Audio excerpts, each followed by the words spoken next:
Buenas noches, la habla el diácono Santiago Josado de la iglesia de San Sebastián en San Agustín, Florida. Y esta noche pues vamos a continuar con nuestra clase de Biblia sobre el Evangelio de San Mateo. Vamos a empezar con, antes de comenzar, ¿verdad? Vamos a hacer nuestra oración para antes de leer la Biblia. En el nombre del Padre, y del Hijo, y del Espíritu Santo. Señor Jesús, abre mis ojos y mis oídos a tu palabra, que lea y escuche yo tu voz y medite tus enseñanzas. Despierta mi alma y mi inteligencia para que tu palabra penetre en mi corazón y pueda yo saborearla y comprenderla. Dame una gran fe en ti para que tus palabras sean para mí otras tantas luces que me guíen hacia ti por los caminos de la justicia y de la verdad. Habla, Señor, que yo te escucho y deseo poner en práctica tu doctrina, porque tus palabras son para mí vida, gozo, paz y felicidad.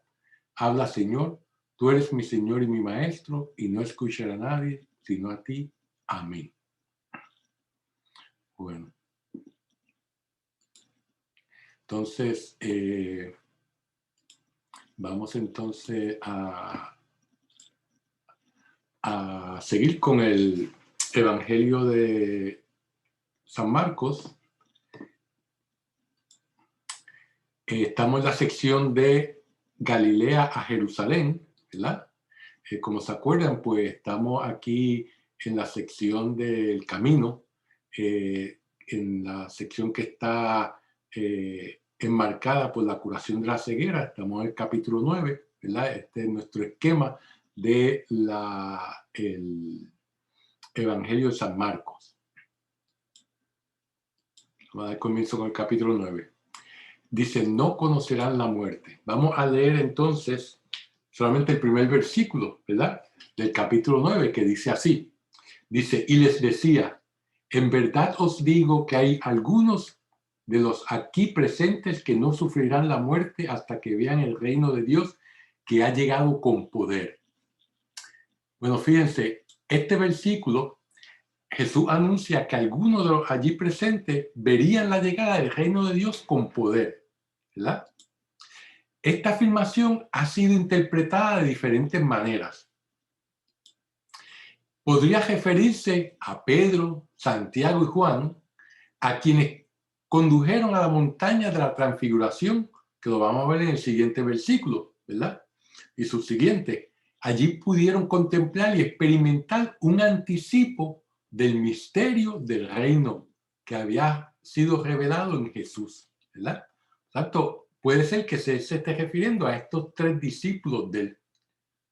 Pero también podría referirse al misterio pascual, que se realizará mediante la pasión, muerte y resurrección de Jesús.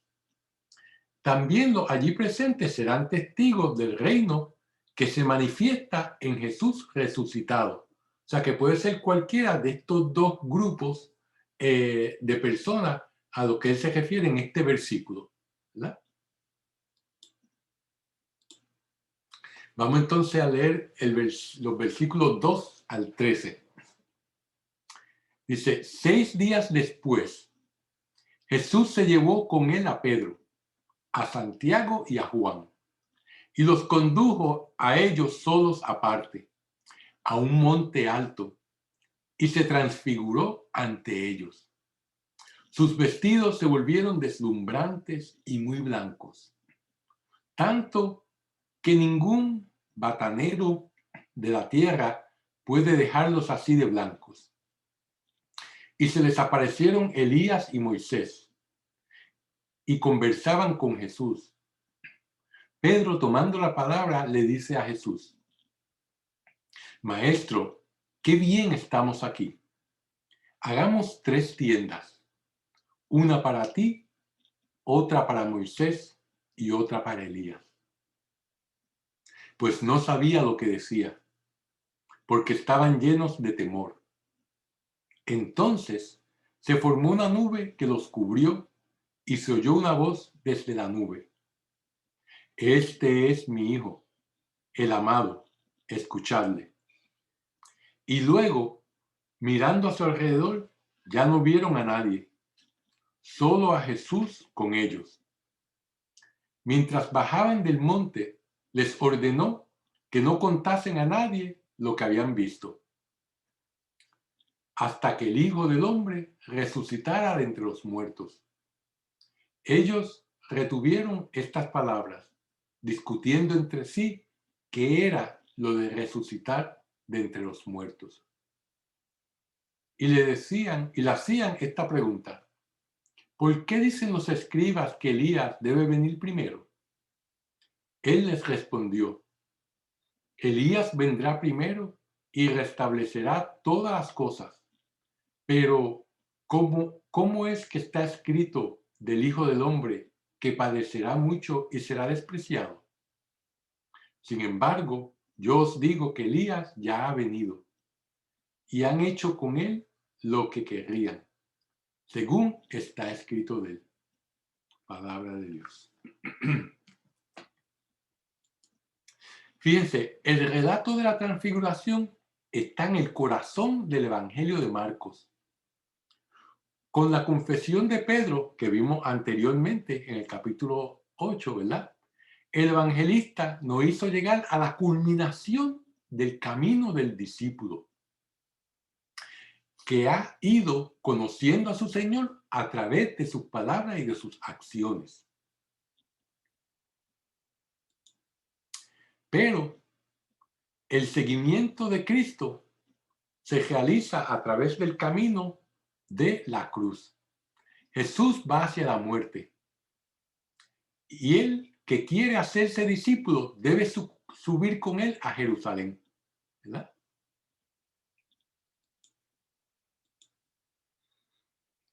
Este anuncio de dolor y sufrimiento se repite 3 veces. Lo vimos en el capítulo 8, lo vamos a ver al final del capítulo 9 y luego lo volveremos a ver en el capítulo 10, ¿verdad?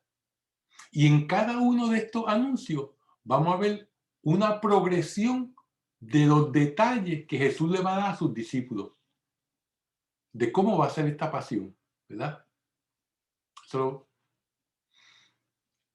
Es verdad que a los 3 anuncios le siguen también otros tantos anuncios de resurrección. O sea que aunque hay un anuncio de dolor y de sufrimiento, también un anuncio de alegría y regocijo, que es la resurrección.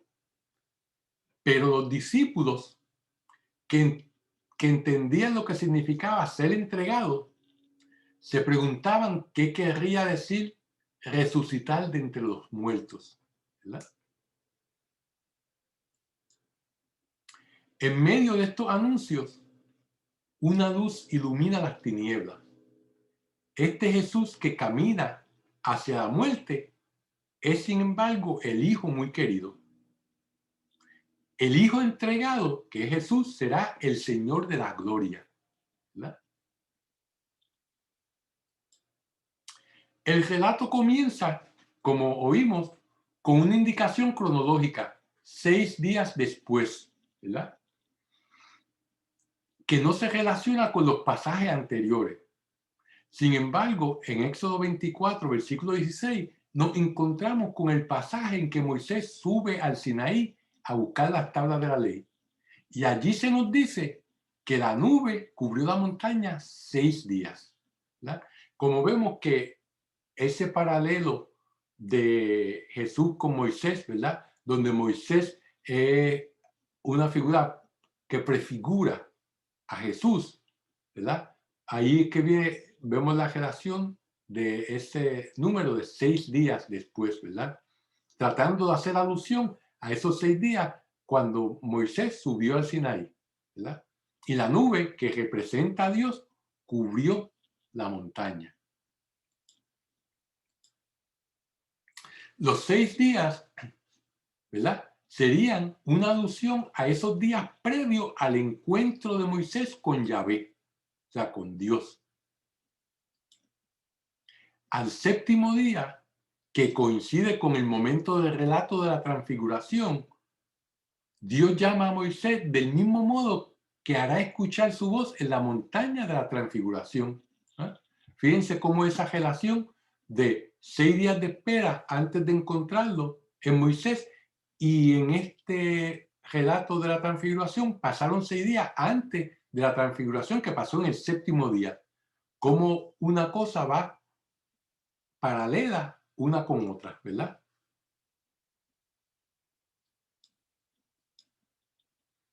La gloria de Yahvé es la manifestación luminosa de Dios en medio de su pueblo. Esa luz divina es la primera manifestación de Dios, ¿verdad? Y lo vemos, por ejemplo, en la luz de la primera aurora de la creación, ¿verdad? En el Génesis, en el tercer versículo del primer capítulo de Génesis. Vemos también la luz como la zarza ardiente en Éxodo capítulo 3, versículo 14, donde el fuego divino arde sin consumirse, ¿verdad? También vemos esa luz divina en la columna de fuego por la noche en el desierto, ¿verdad? Que acompañaba al pueblo de Israel en su peregrinar por el desierto, ¿verdad? Por la noche era la columna de fuego y por el día era la nube, ¿verdad? Que ambos representan la presencia de Dios. Uno para alumbrarlos por la noche y el otro para cobijarlos del sol por el día. También vemos esa luz divina en la luz que ilumina la montaña del Sinaí, ¿verdad? Cuando Moisés lleva al pueblo de Israel por primera vez a hacer la alianza con Dios, y la montaña se ilumina, ¿verdad? Ahí sale fuego, ¿verdad? De la montaña del Sinaí. Y eso pues representa la presencia de Dios. También lo vemos en la luz que ilumina el rostro de Moisés, ¿verdad? Cuando desciende del monte. Y como dice en el Éxodo 34, 29, y no sabía que su rostro se había vuelto resplandeciente porque había hablado con el Señor, ¿verdad? Y esa iluminación de su rostro, ¿qué pasó? Que los israelitas le daba temor mirarlo, ¿verdad?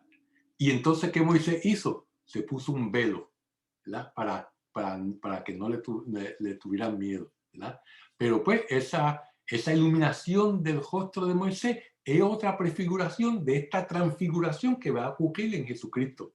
Así como Jesucristo se llenó de luz y sus ropas se volvieron muy blancas, ¿verdad?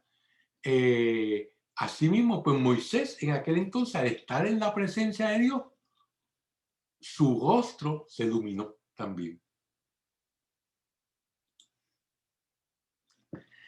También vemos esta luz en la luz que resplandecía en Elías, el profeta, cuya palabra, nos dice el Eclesiastés, abrazaba como antorcha, y que fue arrebatado en un carro de fuego, ¿verdad?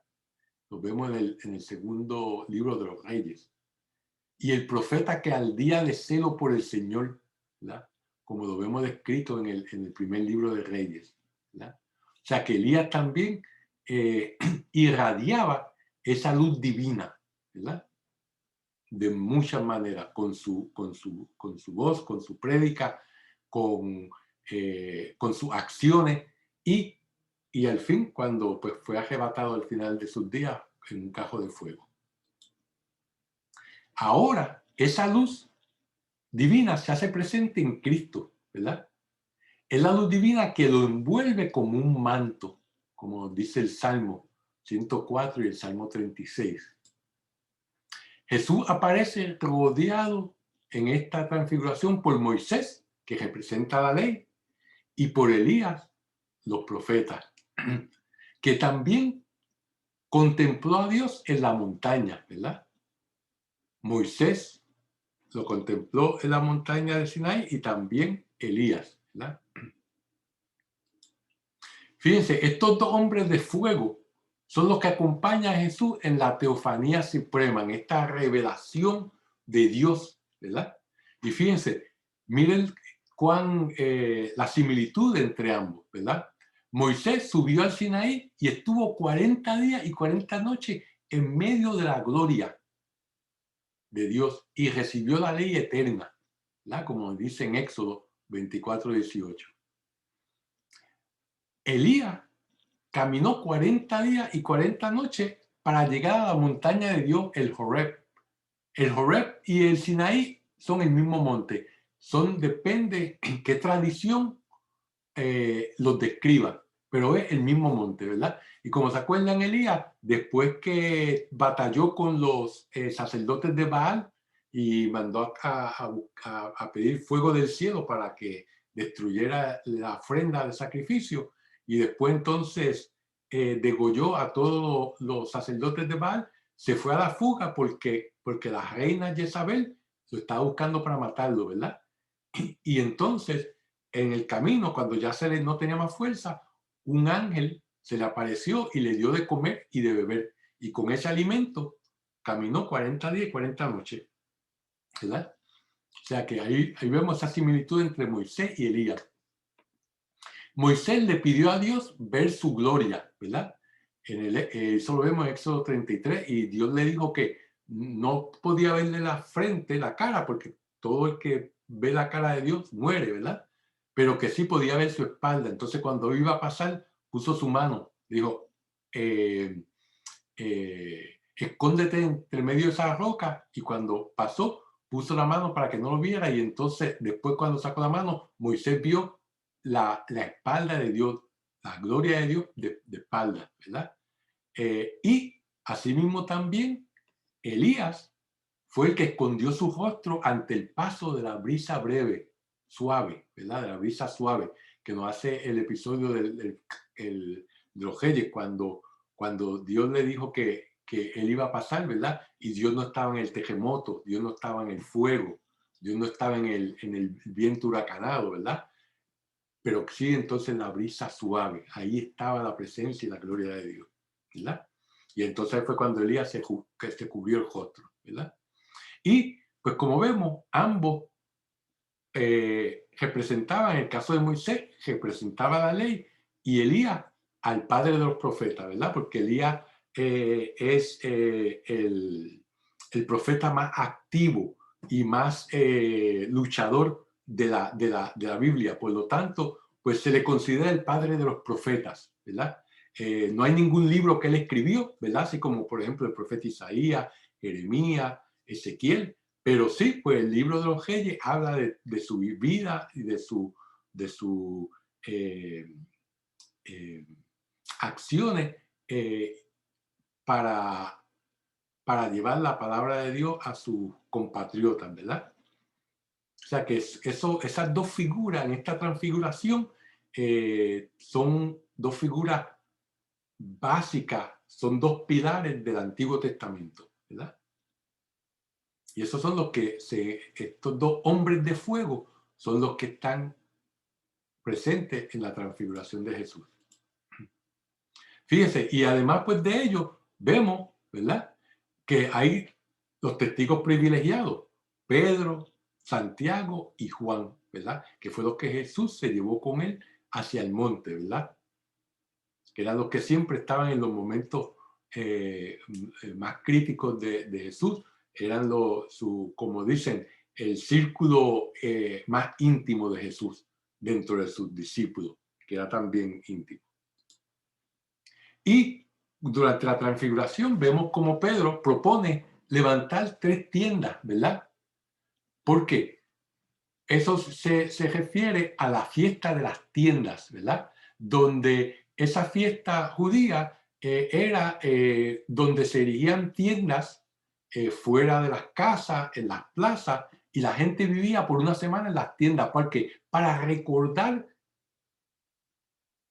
el camino del pueblo hebreo en el desierto, donde vivían solamente en tiendas.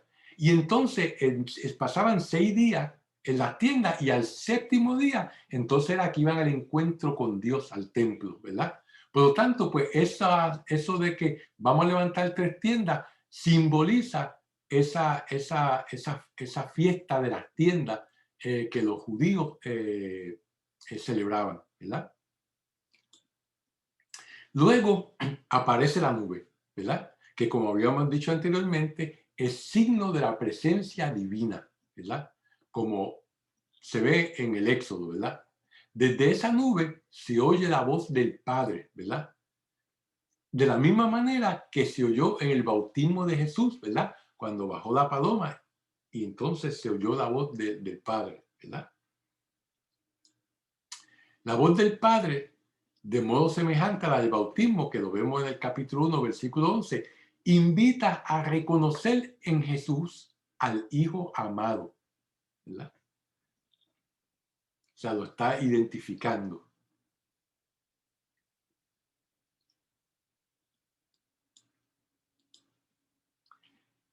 Pero en lugar de la cita de Isaías 42:1, que se ve en la escena del bautismo, aquí en la transfiguración, él no solamente lo está identificando como hijo, sino que está invitando a que nosotros lo escuchemos, que escuchemos el mensaje que él nos está trayendo, ¿verdad?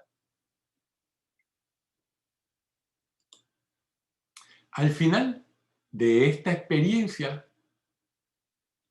los discípulos ven solamente a Jesús, ¿verdad? Y todos bajan del monte para encontrarse de nuevo con la multitud. O sea que esta experiencia de esta revelación divina iba a ser como un tesoro que yo iba a guardar para poder sobrellevar lo que venía después, ¿verdad? Así nosotros también en nuestras vidas muchas veces tenemos experiencias que nos tocan el corazón, ya sea durante una misa, ya sea durante un retiro espiritual, ya sea al encontrarnos con alguna persona que directa o indirectamente nos trae el mensaje de Dios, ¿verdad? Experiencias así, todos hemos tenido en nuestras vidas, ¿verdad? Y esas experiencias son como la transfiguración fue para Pedro, Santiago y Juan, son una revelación que uno guarda dentro del corazón, ¿verdad? Pero uno no se puede quedar ahí, sino que entonces tiene que ir ¿a dónde? De vuelta al mundo, ¿verdad? Tiene que encontrarse otra vez con la multitud, encontrarse otra vez con los problemas diarios, encontrarse otra vez con toda la exigencia de nuestro trabajo, de nuestra familia, de nuestros amigos, ¿verdad? Pero esos momentos son como un oasis en el desierto, ¿verdad? Así como la transfiguración lo fue para estos discípulos. O sea, que uno no se puede quedar en el monte Tabor, ¿verdad?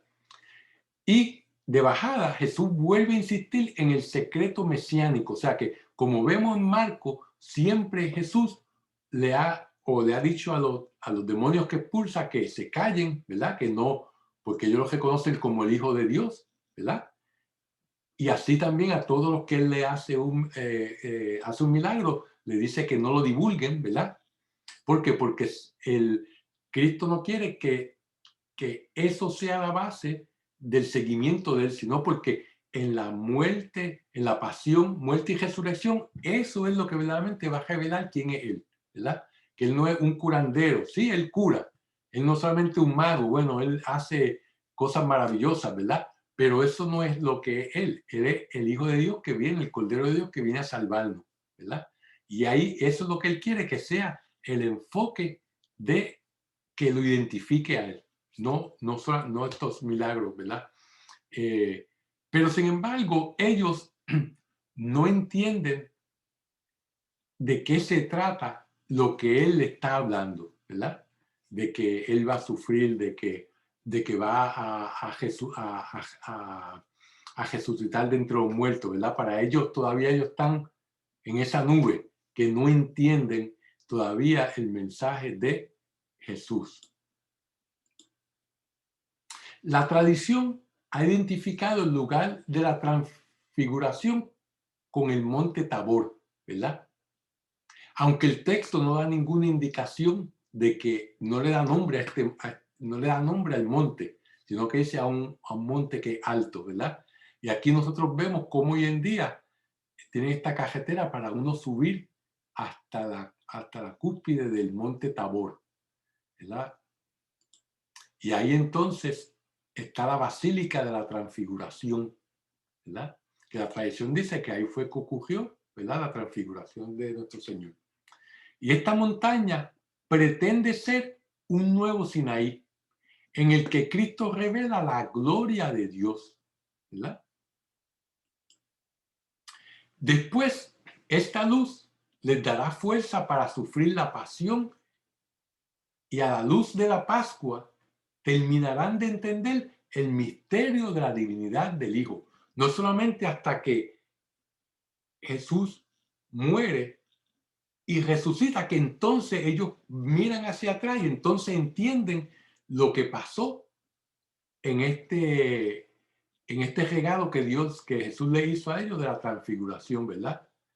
Y este momento de la transfiguración les va a ayudar a pasar por todas esas situaciones tan difíciles donde ven a su maestro, al Mesías, ¿verdad? Que ellos tenían la idea de que iba a venir a conquistar, iba a ser un Mesías conquistador, un caudillo militar. No le entraba la parte de que Jesús se lo había dicho múltiples veces, por lo menos 3 veces, el Evangelio de Marcos lo documenta, que él iba a tener que sufrir a manos de los sumos sacerdotes, de los escribas, de los líderes de su pueblo, ¿verdad? Pues esta luz que ellos recibieron le va a dar fuerza para pasar por este Viernes Santo, ¿verdad? Y entonces ya cuando venga el domingo de resurrección, entonces se le abrirán los ojos y entonces entenderán qué es lo que Jesús quería decir con resucitará de entre los muertos, ¿verdad? Cuando Cristo vuelve glorioso de la muerte, se podrá relatar y comprender el sentido de esta transfiguración.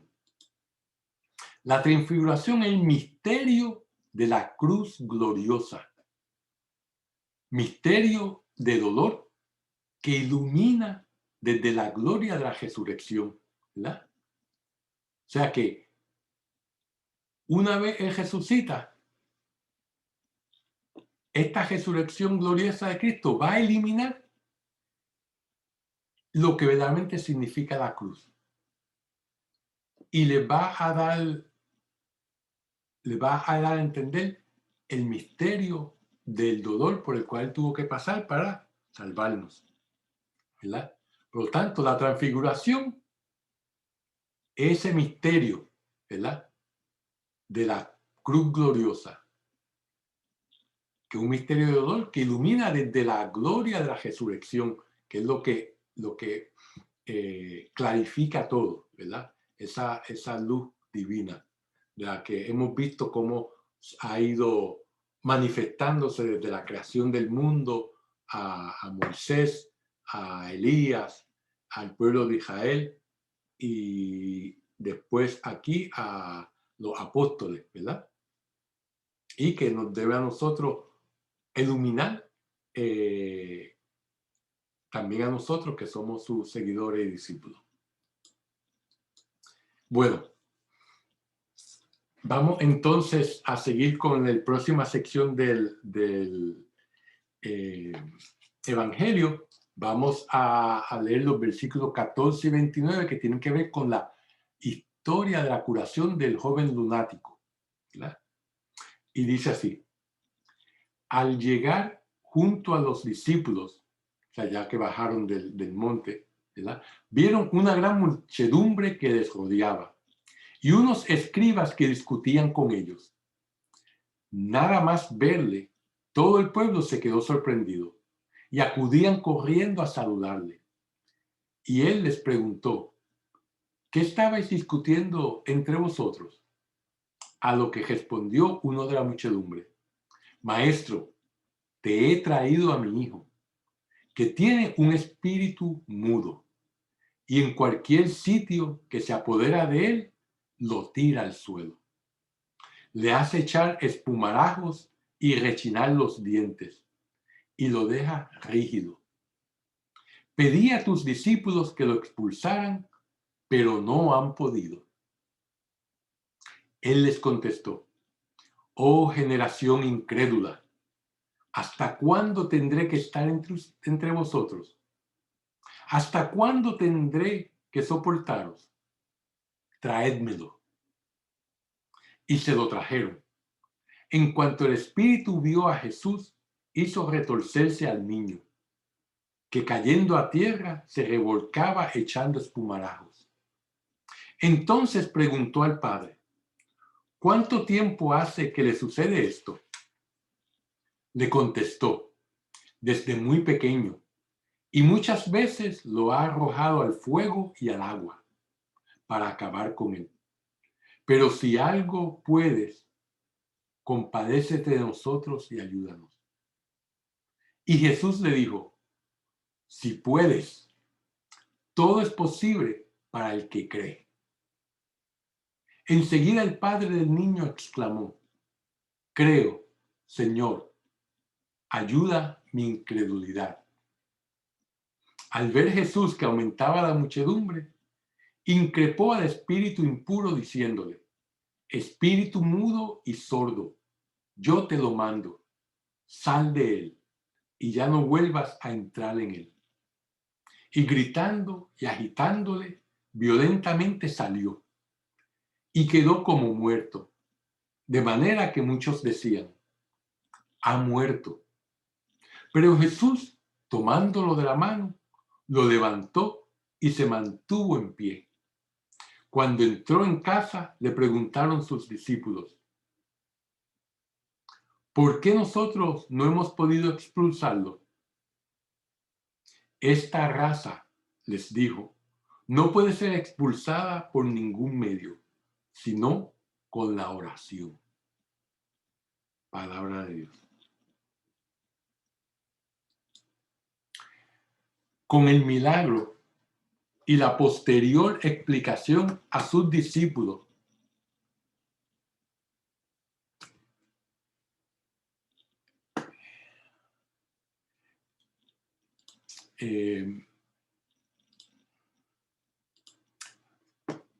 vemos que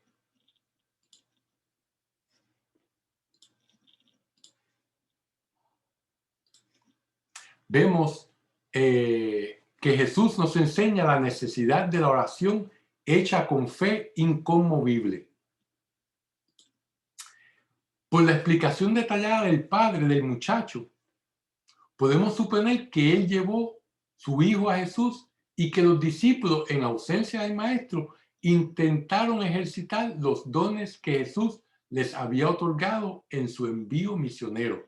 Como se acuerdan que en el capítulo 6 Jesús envió a sus discípulos, ¿verdad? Y ellos volvieron muy contentos porque decían: hemos expulsado los demonios en tu nombre, ¿verdad? Y entonces ahí fue que Jesús pues les dijo: vamos para que descansen. Pero entonces la multitud vino y no pudieron descansar, ¿verdad? Pues ¿se acuerdan de esa sección? Pues Jesús ya le había dado a ellos el poder de expulsar demonios, ¿verdad? Y sin embargo, pues ellos no pudieron expulsar el demonio de este joven, ¿verdad? Y entonces por eso el Padre está dando toda esta historia detallada a Jesús. Normalmente los demonios hablan a Jesús, como hemos visto anteriormente, ¿verdad? El niño padecía de un mal que los antiguos llamaban enfermedad santa. Quizás porque se pensaba que la enviaba una divinidad. Se la asociaba a la diosa Luna. De ahí que a estos enfermos se los llame lunáticos, ¿verdad? Eso también lo vemos en el Evangelio de Mateo. Ahora, los judíos y los cristianos dejaron de asociarla con las divinidades paganas porque ellos no creían en los dioses paganos.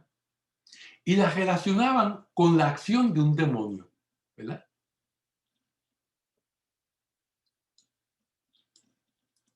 El diálogo con el padre del muchacho muestra la manera divina de enseñar de Cristo, ¿verdad? La divina pedagogía de Cristo para conducir a aquel hombre a una oración confiada, ¿verdad? Eso lo fue llevando a la fe imperfecta que vemos en el versículo 22. El Señor contesta con un lamento: sí puedes, todo es posible para el que cree, ¿verdad? porque el hombre le pregunta anteriormente, le dice, pero si algo puedes, compadécete de nosotros y ayúdanos, ¿verdad? Y entonces Jesús le contesta de esta manera a él. Pero ese lamento conduce al padre del muchacho a una oración que expresa ya una fe verdadera. Creo, Señor, ayuda a mi incredulidad. O sea, yo creo, pero soy un hombre débil. Yo creo, pero tengo muchos obstáculos, ¿verdad? Obstáculos de mi manera de ver la vida, los obstáculos de que tengo que ver para creer, los obstáculos de mi sociedad que me dice que tú no existes, ¿verdad? Pero en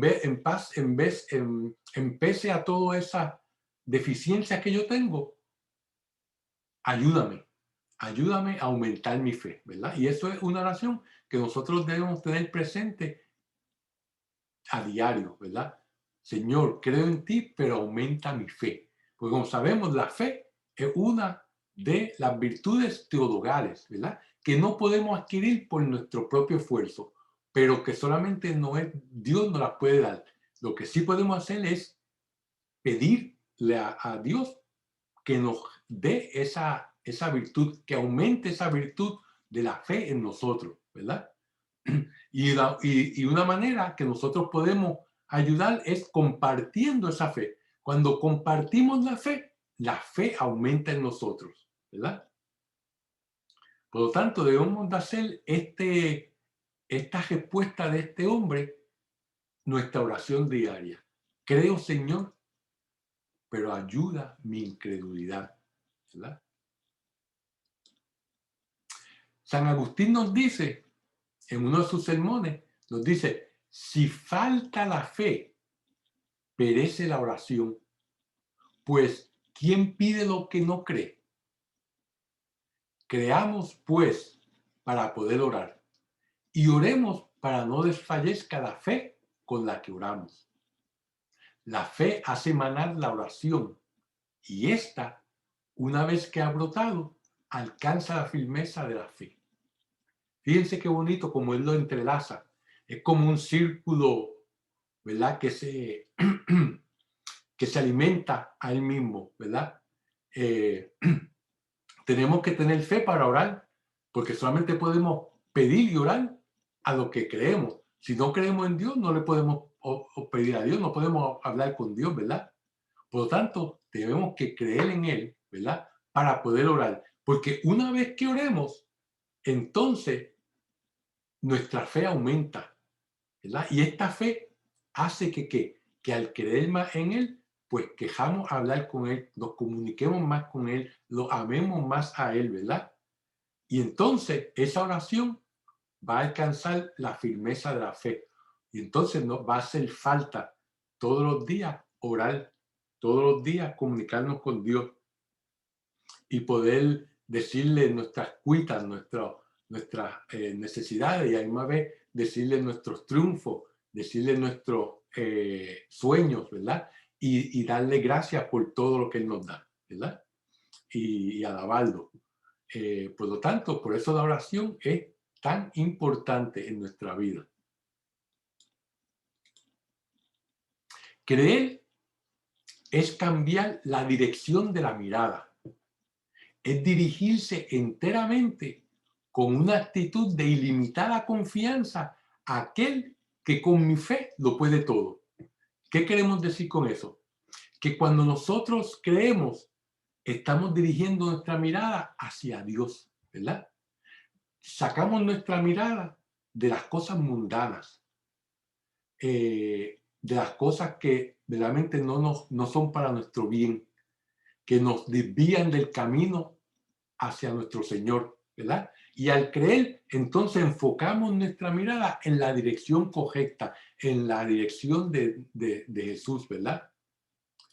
Y entonces, si confiamos en Él de una manera ilimitada, de una manera sin obstáculos, pues entonces, con la fe que yo tengo, Él puede hacer maravillas, ¿verdad? Porque acuérdense que Jesús curó un sinnúmero de enfermos, curó personas endemoniadas. Pero sin embargo, cuando fue a su pueblo natal, por la incredulidad de ellos, no pudo hacer muchos milagros. Dice la Escritura que curó a 2 o 3 y no pudo hacer nada. ¿Por qué? Porque ellos no tenían fe. O sea que la fe es indispensable para que Dios actúe en nosotros, ¿verdad? Porque Dios no se impone en nosotros. Pero si nosotros lo invitamos, entonces Él viene. Y solamente lo podemos invitar a nuestra casa, solamente lo podemos tener en nuestros corazones si nosotros tenemos fe en Él y abrimos nuestras almas, nuestra mente, nuestros corazones a Él, ¿verdad? Por eso tenemos que creer y cambiar la dirección de nuestra mirada, ¿verdad? Fijarnos en Él. La tensión aumenta en este relato del joven endemoniado, lunático, cuando el enfermo, una vez liberado del demonio, yace como si estuviera muerto, ¿verdad? ¿Por qué? Porque entonces los presentes empiezan a pensar que está realmente muerto. Y si eso fuera así, ¿qué es lo que significaría? Que el demonio triunfó, ¿verdad? Pero Jesús lo toma de la mano y lo pone de pie, ¿verdad? Este acto, ¿verdad? Nos demuestra que Jesús no solo vence al demonio, sino que aparece como el que resucita a los muertos, ¿verdad? Como dice el versículo 27, lo levantó, ¿verdad? Por lo tanto, este milagro tiene muchos puntos de contacto con el de la resurrección de la hija de Jairo. ¿Se acuerdan? Que el jefe de la sinagoga, Jairo, que fue a buscarlo y cuando lo fue a buscar, pues también pasó el milagro de la hemorroidiza, que fue curada de solamente tocarlo, pero cuando llegó nuestro Señor a la casa de Jairo, ya la niña había muerto y estaba todo el mundo llorando y él dijo, la niña no está muerta, duerme, ¿verdad? Y entonces la revivió. Por lo tanto, este milagro tiene, tiene mucho parecido a este milagro de la resurrección de la hija de Jairo, ¿verdad? Después, en los versículos 28 al 29, en una escena típica de Marcos, se nos presenta la instrucción que Jesús da a sus discípulos en privado. La respuesta de Jesús, que vemos en el versículo 29, sirve también como una enseñanza para el futuro, ¿verdad? ¿Qué nos dice el 29? Dice, esta raza, les digo, no puede ser expulsada por ningún medio, sino con la oración, ¿verdad? Por lo tanto, ahora la gente puede acudir a él como remedio, ¿verdad? Pero cuando él ya no esté, entre ellos deberán recurrir a la oración. Es a través de la oración que podemos ponernos en comunicación con nuestro Señor, ¿verdad? Y nos dice San Beda, el venerable, nos dice que al enseñar el Señor a los apóstoles cómo debe ser expulsado este demonio tan maligno, nos enseña a todos cómo hemos de valernos para superar hasta las mayores tentaciones de los espíritus malignos o de los hombres. O sea que Jesús nos está diciendo cómo se expulsan a estos demonios, ¿verdad? Con oración y con ayuno, ¿verdad? Y por lo tanto, esa misma enseñanza lo podemos aplicar a las tentaciones, no solamente de los espíritus malignos, sino también de otros hombres o mujeres, ¿verdad? Es a través de la oración. Hace un tiempo atrás, en una de las clases de Biblia, yo les di el truco a los estudiantes, a los que estaban en la clase, de cómo librarse de las tentaciones, ¿verdad? De cuando un hombre ve a una muchacha bonita en la calle, ¿verdad? No es un pecado mirarla y admirarla, pero sí ir más allá. Pero para que no ocurra eso, yo le dije, cuando eso pase, recen un Ave María. Y con ese Ave María se les va. Y lo mismo a las muchachas, cuando ven hay un muchacho apuesto, vale también, es válido para ambos, ¿verdad? Y unas semanas después vino uno de los que estaban en la clase y nos dio un testimonio de que sí, de que él le había funcionado la idea que le había dado. Estaba de viaje en un aeropuerto y se topó con una joven muy atractiva y de momento se acordó y rezó el Ave María y dice, santo remedio. Así que funciona la oración en los momentos de tentación, ¿verdad? Vamos entonces a seguir con el próxima sección, que es el versículo 30 al 32, que es el segundo aviso de la pasión. Dice, salieron de allí y atravesaron Galilea, y no quería que nadie lo supiese, porque iba instruyendo a sus discípulos y les decía, el Hijo del Hombre va a ser entregado en manos de los hombres y lo matarán. Y después de muerto, resucitará a los 3 días. Pero ellos no entendían sus palabras y temían preguntarle. Palabra de Dios. Fíjense, desde la confesión de Pedro en el capítulo 8 hasta la llegada a Jerusalén, que lo vamos a ver en el capítulo 11, Jesús busca la soledad, como vemos aquí en este versículo 30. ¿Para qué? Para instruir a sus discípulos, para prepararlos sobre el sentido de los acontecimientos que iban a suceder en Jerusalén, ¿verdad? Y el evangelista señala la dificultad de los discípulos para entenderle, como señalará después que a la hora de la verdad lo dejaron solo, ¿verdad? O sea que eso es un tema de todo este evangelio de Marcos, cómo los discípulos fallan en entender las enseñanzas de Jesús, ¿verdad?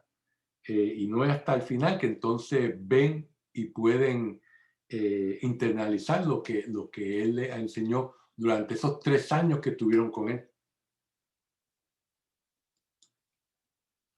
Vamos entonces a seguir a la próxima sección, que es del versículo 33 al 50. Y dice, y llegaron a Cafarnaúm. Estando ya en casa, les preguntó, ¿de qué hablabais por el camino? Pero ellos callaban, porque en el camino habían discutido entre sí sobre quién sería el mayor. Entonces se sentó y llamando a los 12 les dijo, si alguno quiere ser el primero, que se haga el último de todos y servidor de todos. Y acercó a un niño, lo puso en medio de ellos, lo abrazó y les dijo, el que reciba en mi nombre a uno de estos niños, a mí me recibe. Y quien me recibe, no me recibe a mí, sino al que me ha enviado. Juan le dijo, Maestro, hemos visto a uno que expulsaba demonios en tu nombre, y se lo hemos prohibido, porque no viene con nosotros. Jesús contestó, no se lo prohibáis, pues no hay nadie que haga un milagro en mi nombre y pueda a continuación hablar mal de mí. El que no está contra nosotros, con nosotros está. Y cualquiera que os dé de beber un vaso de agua en mi nombre, porque sois de Cristo, en verdad os digo que no perderá su recompensa. Y al que escandalice a uno de estos pequeños que creen en mí, le valdría que le ajustaran al cuello una piedra de molino, que las que mueven un asno, y fuera arrojado al mar. Y si tu mano te escandaliza, córtatela. Más te vale entrar manco en la vida que con las 2 manos acabar en el infierno, en el fuego inextinguible. Y si tu pie te escandaliza, córtatelo. Más te vale entrar cojo en la vida que con los 2 pies ser arrojado al infierno. Y si tu ojo te escandaliza, sácatelo. Más te vale entrar tuerto en el reino de Dios que con los dos ojos ser arrojado al infierno, donde su gusano no muere y el fuego no se apaga. Porque todos serán salados con fuego. La sal es buena, pero si la sal se vuelve insípida, ¿con qué la sazonaréis? Tened en vosotros sal y tened paz unos con otros. Palabra de Dios.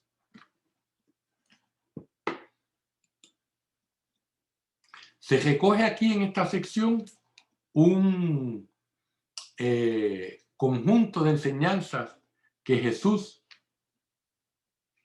que Jesús se refiere principalmente a lo que debe ser la vida de la iglesia. En otras palabras, esta sección es como un pequeño catecismo comunitario, ¿verdad? Para enseñarle cómo convivir unos con otros.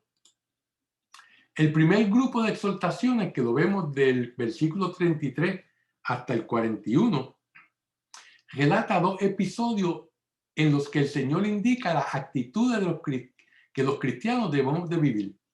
El primero nace de una discusión que se mantuvo a espaldas de Jesús. El Señor adoctrina a los discípulos sobre el modo de ejercer la autoridad en la iglesia, no como quien domina, sino como quien sirve, ¿verdad?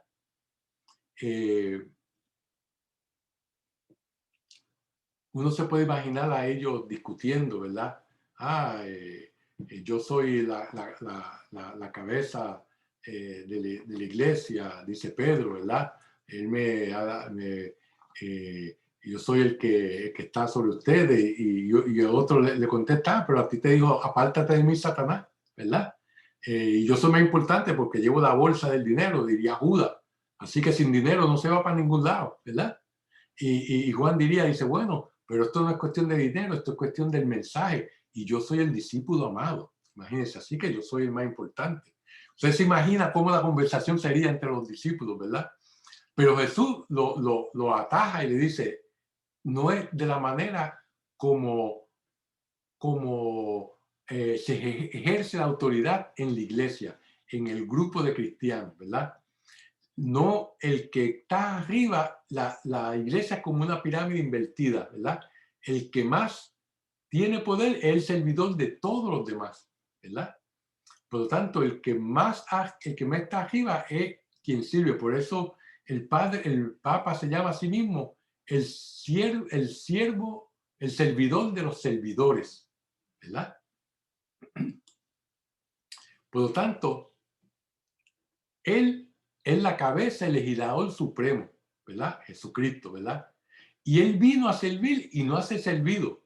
Nos va a decir en el capítulo 10 de este evangelio.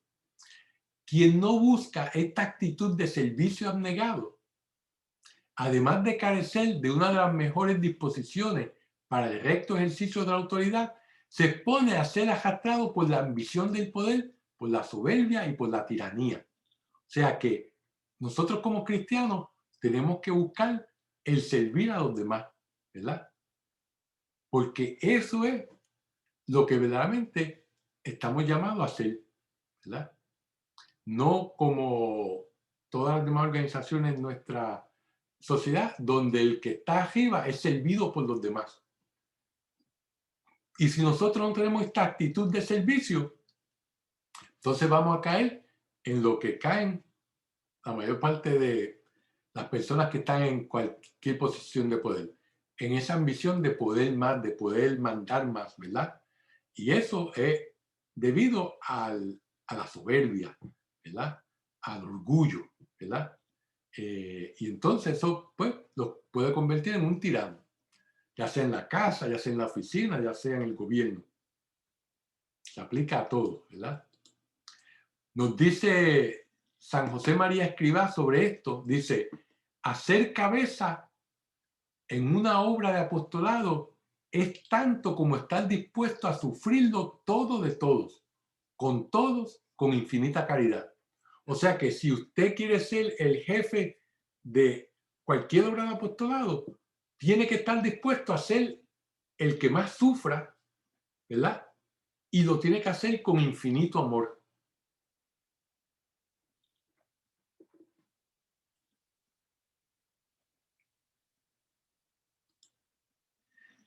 Después, a propósito del que expulsaba demonios, ¿verdad? En la otra sección, del que expulsaba demonios en nombre de Cristo, el Señor le enseña a tener amplitud de miras en el crecimiento del reino de Dios, ¿verdad? Y previene a ellos y a nosotros contra el exclusivismo y el espíritu de partido único. O sea que Jesús hace bien claro que nadie puede hacer milagro en el nombre de Él y después hablar mal de Él. Que el que no está contra Él está a favor de Él, ¿verdad? Por lo tanto, nosotros tenemos que ver que hay muchas personas que no están en nuestro grupo de apostolado, no están en nuestro grupo de evangelización, no, tal vez no vienen a nuestra iglesia, ¿verdad? Pero si viven su vida y están por Cristo, pues entonces, pues son parte de Cristo también, ¿verdad? Y eso pues lo tenemos que ver, en el cual pues no solamente seamos exclusivos, sino que en vez de que excluyamos, incluyamos, ¿verdad? Ambos episodios finalizan con una novedosa doctrina que Jesús predicó en muchas ocasiones y que la vemos también en Mateo, capítulo 25, del versículo 40 al 45, ¿verdad? Y en esta los cristianos debemos reconocer a Cristo como el mismo necesitado, ¿verdad? O sea, como en un niño que por sí mismo no puede nada. En el Mateo, en esos versículos del capítulo 25, está el juicio final, donde Cristo va a venir con sus ángeles y va a poner a su derecha a los corderos y a su izquierda a los cabritos, ¿verdad? Y entonces le dirá su derecha, vengan los queridos míos, porque vengan al reino que les he preparado, porque cuando tuve hambre me diste de comer, cuando tuve sed me diste de beber, cuando estuve en la cárcel me visitaste. Y yo le preguntaré, ¿y cuándo hicimos esto? Y él le dirá, cuando lo hiciste con cada uno de los más pequeños. Y así mismo a los que no lo hicieron, pues le dirá lo mismo. O sea que nosotros tenemos que ver a Jesús en todos los necesitados, ¿verdad? Y cuando servimos a alguien necesitado, estamos sirviendo a Jesús, ¿verdad? Y por eso él da el ejemplo aquí del niño, ¿verdad?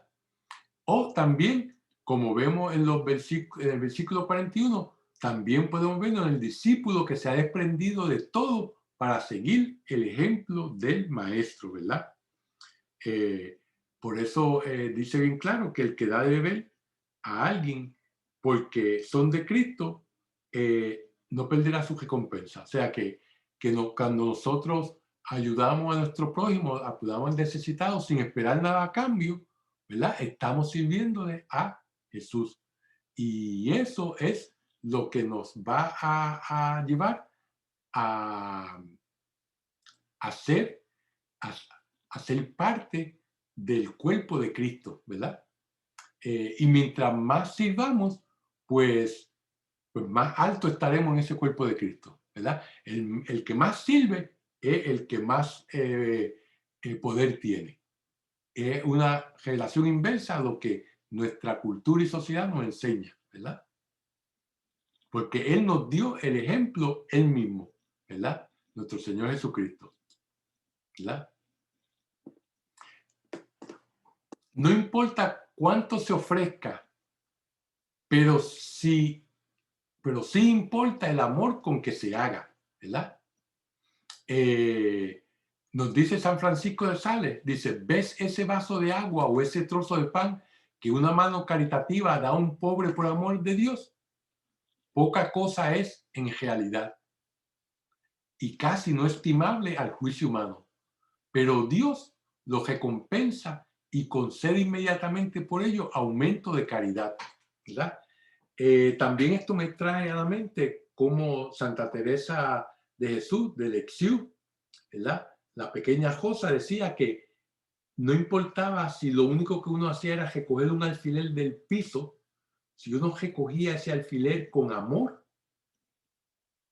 eso era agradable a los ojos de Dios. O sea que no tenemos que hacer actos heroicos, ¿verdad? No tenemos que hacer cosas que sean desde el punto de vista humano, grandiosas, sino que lo más pequeño que hagamos, si lo hacemos con amor de Dios, por agradarle a Dios, eso nos va a ser retribuido muchas veces más, con mucho más amor, ¿verdad?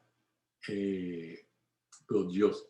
O sea que eso es la idea de lo que es el discípulo, ¿verdad? Todo lo que hagamos, hacerlo con amor. Luego en el siguiente pasaje, que es del 42 al 50, donde empieza a hablar de que no escandalicemos a estos pequeños que creen en mí, y que si tu mano te escandaliza, córtatela, y si tu pie te escandaliza, córtatelo, y si tus ojos te escandaliza, arráncalo, que es mejor entrar en el reino de los cielos cojo o manco o tuerto, que ir al infierno con las dos manos, con los dos pies, con los dos ojos, ¿verdad? Pues en esta parte, estas exhortaciones son unas exhortaciones ante el peligro del escándalo, ¿verdad? O sea, las acciones, las actitudes y los comportamientos que pueden arrastrar a otros a obrar mal. O sea, que cuando nosotros obramos mal, no solamente nos estamos condenando a nosotros mismos, sino que le estamos dando ejemplo a las personas que están alrededor de nosotros, a nuestros hijos, a nuestro esposo o esposa, a nuestros compañeros de trabajo, a toda persona que está relacionada con nosotros, ¿verdad? Si nosotros decimos una cosa y hacemos otra, estamos escandalizando, ¿verdad? Cuando un hombre se emborracha y llega borracho a la casa y pelea con la esposa, ¿qué le está haciendo? Está dando un mal ejemplo a sus hijos, está escandalizando a los hijos. Si los hijos siguen ese ejemplo, pues lo están haciendo mal, pero el padre va a ser el que va a también a ser responsable por esa acción del hijo, ¿verdad? En ese sentido, porque le ha dado un mal ejemplo, le ha dado escándalo. Si nosotros que vamos a la iglesia, que nos llamamos cristianos, cometemos actos que son pecaminosos y lo hacemos de una manera pública, pues también estamos escandalizando. Mira, va a decir, mira ese que va a la iglesia y comulga todos los domingos y mira lo que está haciendo. ¿Ah? Mira dónde está metido. ¿Ah? O sea que nosotros tenemos que ser el ejemplo de una vida cristiana, ¿verdad? Tenemos que dar ese ejemplo, porque cuando no hacemos estamos escandalizando y eso entonces le va a dar excusa a otras personas que entonces no crean en él. Yo siempre me acuerdo de cómo Mahatma Gandhi, que fue el que liberó a India del yugo inglés, cuando él era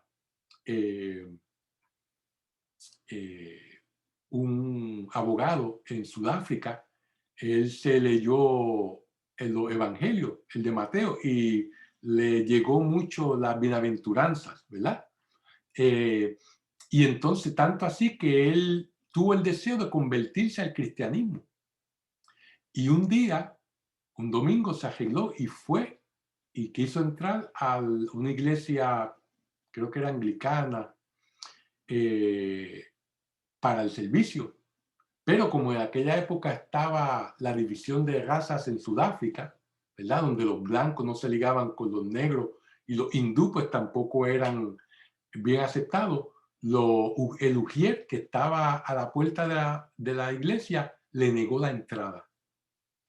Y entonces a eso él le chocó, en el sentido de que si el mensaje de Cristo era tan claro, donde todos somos hermanos, donde se acepta a toda persona, y sin embargo a él le negaron, pues entonces eso lo desanimó y nunca se convirtió al cristianismo. Siguió las enseñanzas de Cristo y las implementó en su filosofía de no violencia. Las enseñanzas de Cristo de las beatitudes y de que y la enseñanza de que si alguien te da una mejilla, pon la otra, eso fue exactamente lo que él utilizó. Y él lo decía así, pero sin embargo nunca llegó a hacerse cristiano por la acción de ese Ujier y de esa congregación, obviamente, que iba en contra de las enseñanzas de Cristo. Decían una cosa, pero actuaban de otra manera.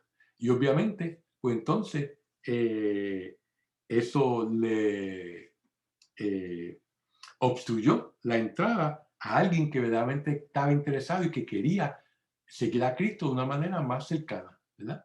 Pues así puede pasar con todo, la acción más pequeña puede desanimar a una persona que esté tibia, que esté ambivalente, ¿verdad?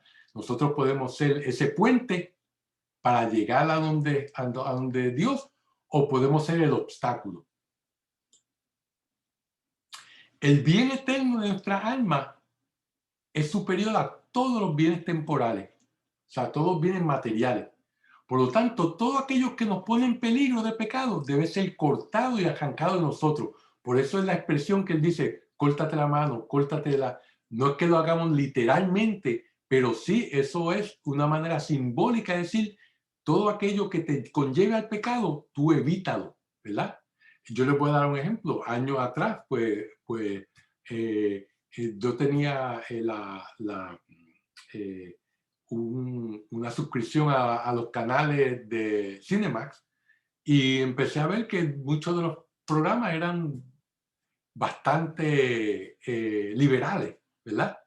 Y pues me di cuenta que eso me estaba llevando por un camino que no era el que yo quería ir. Pues lo que hice fue, me cancelé la suscripción, ¿verdad?